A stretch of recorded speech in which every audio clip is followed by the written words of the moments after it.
Life has a way of surprising us, and sometimes that means finding ourselves single again. But that's single again with LFA and BARBS. We believe in embracing change and finding beauty in every moment.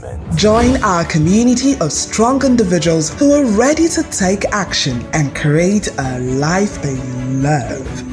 Together, we'll navigate the twists and turns of being single again, finding beauty in every moment. So whether you're redefining your goals, finding new passions, or simply seeking connection, let's embark on this beautiful journey together. Search for Single Again with LFA and BARBS on your favorite podcast platform. It's time to embrace a single again status and live a life that's lively, encouraging, and beautiful. Single Again with LFA and BARBS, where your story begins.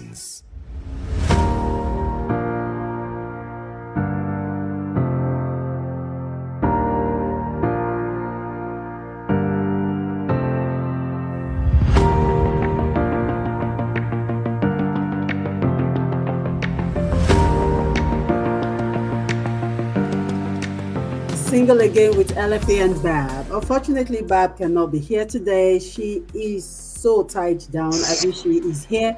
However, I have someone in the house that will be rolling with us today.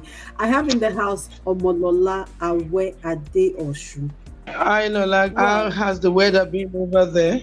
Oh goodness, the weather was so beautiful. I love it when it snows. I really, really do love it. Yeah. Wow, that's good to hear then. But then for those of you who do not know, Omolola Awe Adeosun is the host on A Talk with Aduni. A Talk with Aduni is on every first and third Friday of the month. She is using this platform StreamYard and also Facebook. So if you don't know, go on Facebook and Google Omolola Awe Adeosun, A Talk with Aduni. It is so empowering, especially for you. This is a dream that she had, and she is living the dream. And I am proud to say I am part of that journey with her. She invited me on that journey with her. And thank you for honoring us with your presence this evening, knowing how busy you can be. So let's dive in on it. If you're just stumbling on this podcast, this is Single Again with LFA. And here we talk about everything being single again, going from single to married, and then from marriage to being single again. God help you if you have kids. Barb and I, in the first season, we talked about what it means, support system, and how to maneuver this journey. And we will continue on it. It is, the festive period here in the U.S., November 23rd marked the beginning of Christmas. It's our Thanksgiving. We had the Thanksgiving parade, and Santa Claus was part of it. So it is the beginning of the Christmas season for us. So I want to say compliments of the seasons to everybody out there. And Lola, today I want us to talk on your journey, your experience, and the first holiday season, that he was not in your life. How was it for you? How was it for your kids? That's quite amazing. It's a question, as a mother, and then without the kids, how I really don't know what to say. Without the kids in there to be part of the vacation or wherever you are at the point in time. I don't know. It's something I really can't say too deep, because these are kids that have been around you all this while, and then you've been working on that journey together for a couple of years, and they are not in there. These are boys that we're used to each other, and I really don't know what to say in that area, because it wasn't really something to write home about. Some years back, I remember during this period, sometimes like this, but so it was on a sunny December. I had to travel and go on an official assignment. That I left on the 23rd of December, and then one of my niece came to pick them down to Zaria while I went on official assignment, and I was there till later end of. I came into Abuja back on the on the 30th or 29th of December, which basically means that I spend the Xmas there on that official trip, and then the Boxing Day I'd spend it there. And it's a general thing that we're both used to each other. We cook the same meal. In fact, each of them will tell me what we should cook that Christmas morning, or they will tell me, okay, these are the kind of drinks they want, pastas or whatever things they actually needed. And in terms of snacking too, they'll tell me this is what, and then it's only you. And it has to do with job, stuff that has to do with job. And it's something you cannot really, because that's what is bringing in that money to put stuffs on their table. When I came in back to Abuja, I was home alone because they were down in Zaria. It was really not something to really go down with me, but I got no option. But the main fact is that I really miss them. Indeed, I miss them.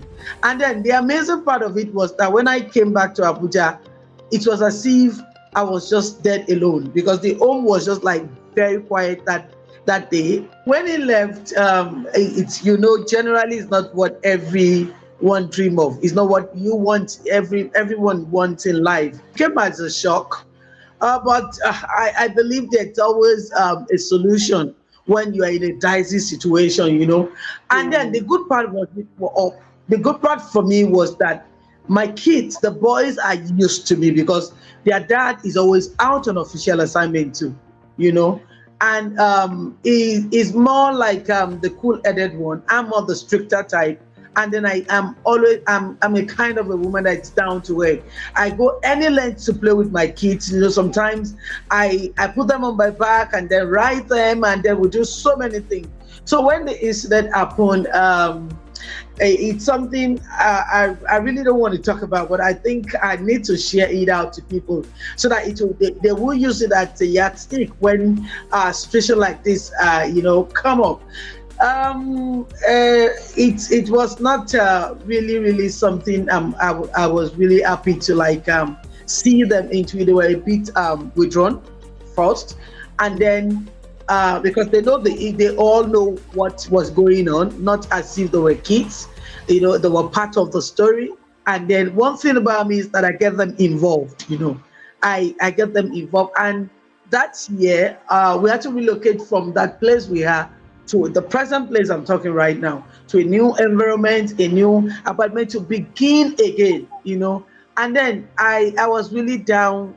I was really I had to get myself loosened up a bit. And that strictness, that hardness on them was reduced a bit, because I had to show them much compassion. It has become now that I'm carrying the load. I'm carrying that emotions of the father. I'm carrying the emotions of the mother. So I need to play with, diplomatic enough to play very well and flow with them. And I really thank God. Let me put it that it's just God.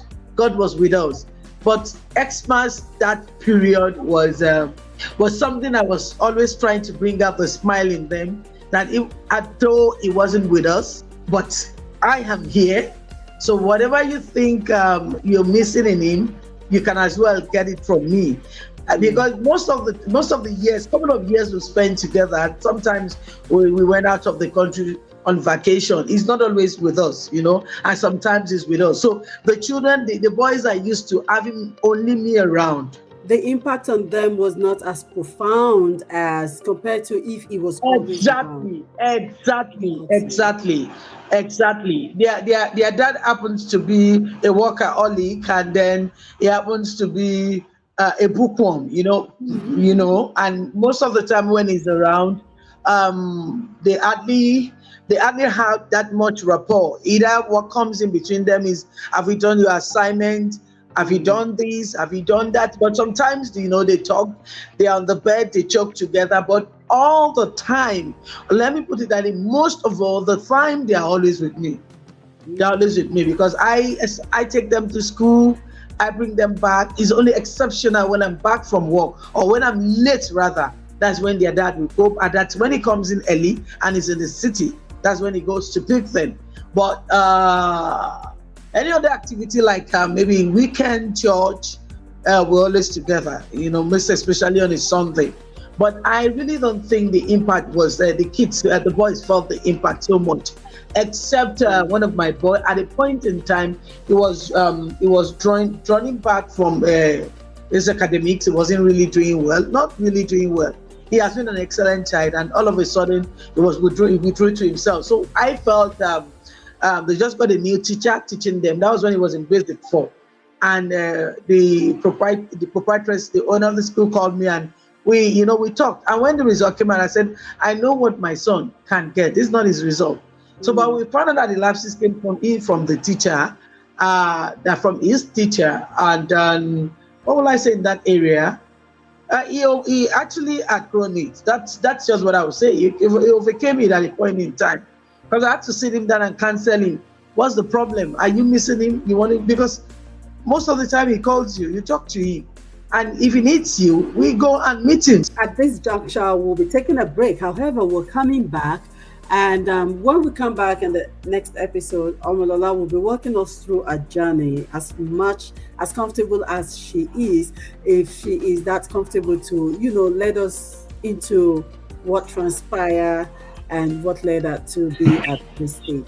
Until we see you same time next week, it is from me, LFA. Again, Barb is not here today to follow, to join this conversation. But until I see you sometimes again, very soon next week, take care and bye.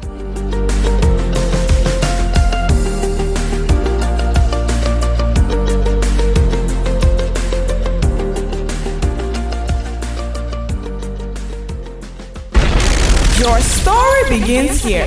Single again. Single with LFA and Barbs.